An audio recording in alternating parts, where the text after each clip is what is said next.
பழனி கோவில் நில மோசடி வழக்கில் தற்போது சிபிசிஐடி போலீசார் தீவிர விசாரணை மேற்கொண்டு வருகிறார்கள். கூடுதல் விவரங்களை எமது செய்தியாளர் சரவணன் வழங்கிட கேட்கலாம்.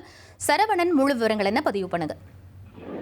திண்டுக்கல் மாவட்டம் பழனி அருள்மிகு தண்டாயுதபாணி திருக்கோயிலில் தண்டாயுதபாணி மடம் என்ற பெயரில் சுமந்தமுடைய ரூபாய் 100 கோடி மதிப்பிலான நிலத்தை பத்திரப்பதிவு செய்து மோசடியாக பதிவு செய்த வழக்குல சிபிசிஐடி போலீசார் தொடர்ந்து பல்வேறு மாவட்டங்களில் பல்வேறு குழுக்களாக பிரிந்து தொடர்ந்து விசாரணையை மேற்கொண்டு வருகின்றனர். இந்த நிலையில கடந்த ஞாயிற்றுக்கிழமை சிபிசிஐடி திண்டுக்கல் அலுவலகத்தில் விழுப்புரத்தைச் சேர்ந்த அரசு உதவி பெறும் பள்ளி ஆசிரியர் முருகதாஸ், நெல்லை டவுன் சாலியர் தெருவைச் சேர்ந்த மேடை அலங்கார தொழிலாளி சண்முக சுந்தரம் மற்றும் நெல்லை விஎம் சத்திரத்தைச் சேர்ந்த சமையல் தொழிலாளி குமரகுரு, நெல்லை டவுன் சமந்தர் தெருவைச் சேர்ந்த சிவகுமார் மற்றும் பழனியைச் சேர்ந்த 2 பேர் என மொத்தம் 8 பேரிடம் சிபிசிஐடி எஸ்பி சாஜிதா மற்றும் டிஎஸ்பி அஜய் தங்கம் உள்ளிட்டோர் விசாரணை நடத்தினர். அப்போது அவர்கள் அளித்த அனைத்து பதில்களும் வீடியோ ஆவணங்களாக பதிவு செய்யப்பட்டது. இந்த நிலையில இன்று 6ஆம் நாளாக திண்டுக்கல்லில் உள்ள சிபிசிஐடி அலுவலகத்தில் எஸ்பி சாஜிதா தலைமையில் விசாரணையானது தீவிரமடைந்திருக்கிறது. இன்று விசாரணை தொடங்கியிருக்கிறது.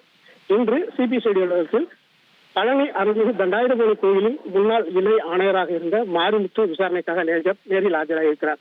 அவரிடம் சிபிசிஐடி போலீசார் விசாரணை மேற்கொண்டு வருகின்றனர். மேலும் அவர் விசாரணை காட்சிகள் அனைத்தும் வீடியோவாக பதிவு செய்யப்பட்டு வருகிறது.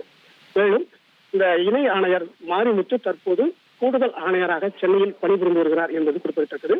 தற்போது மாரிமுத்துடன் முன்னாள் வருவாய் அலுவலராக இருந்து பணியாற்றிய தாசில்தார்கள் மாரியப்பன், விஓஓ சின்னசாமி மற்றும் கோவில் இஓ சிவநேசன் ஆகிய 3 பேரும் கூடுதலாக ஆஜராகியிருக்கிறார்கள். தொடர்ந்து விசாரணையானது நடைபெற்று வருகிறது. இந்த விசாரணை வேளையில் மேலும் விரிவாக்கப்படும் என சிபிசிஐடி வட்டார தகவல்கள் தெரிவிக்கின்றன. இனி செல்லும் இடமெல்லாம் செய்தி. தந்தை டிவியின் வாட்ஸ்அப் சேனலை ஃபாலோ பண்ணினா செல்ல இருக்கும் இடமெல்லாம் செய்தி.